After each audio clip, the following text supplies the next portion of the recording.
Hey stop, tu roules sur le boulevard BD? Cet album est fait pour toi. Les enfants de la résistance, tome 9, les jours heureux. En rentrant chez lui à vélo en pleine nuit, François est accueilli très froidement par sa mère qui lui reproche de prendre trop de risques dans la résistance. Impossible d'abandonner des compagnons de lutte. S'il arrête, le réseau du Lynx pourrait prendre ça pour une trahison.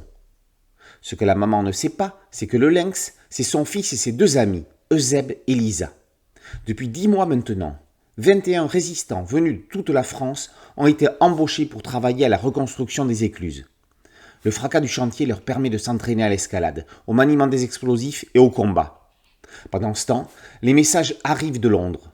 Le débarquement semble se préparer. Sentant le vent tourner, la milice française, à la botte des nazis, accentue la répression. Lisa, François et Eusèbe vont être amenés dans cet épisode à prendre tous les risques. Lisa est soubrette chez un officier allemand, espérant glaner des informations confidentielles. Eusèbe assiste, impuissant, au retour d'Hippolyte dans l'uniforme d'un milicien. Il ne sait pas encore qu'une vision cauchemardesque l'attend lorsqu'il se trouve confronté aux conséquences du décret Sperle, faisant passer la France de territoire ami à hostile pour les Allemands. François, lui, va recueillir et cacher un espion anglais.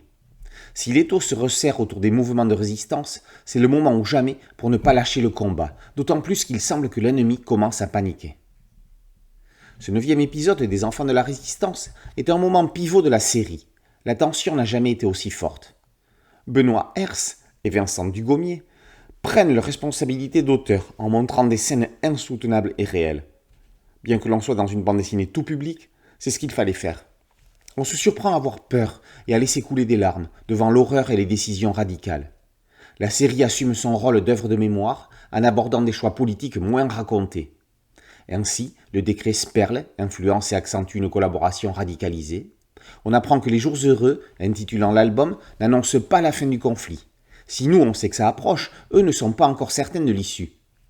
Les jours heureux est en fait le programme du Conseil national de la résistance, prévoyant le plan d'action une fois la guerre gagnée, avec le jugement des collaborateurs et le rétablissement de la démocratie, du suffrage universel et du syndicalisme.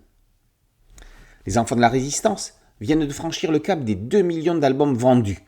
Une adaptation cinématographique par Christophe Baratier, les choristes, avec Artus, est en production.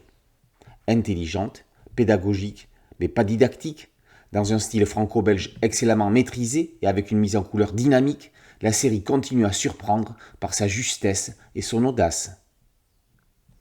Les Enfants de la Résistance, tome 9, Les Jours Heureux, par Herse et Dugommier, est paru aux éditions Le Lombard. Boulevard BD, c'est un podcast audio, un site dédié et une chaîne YouTube. Merci de liker, de partager et de vous abonner.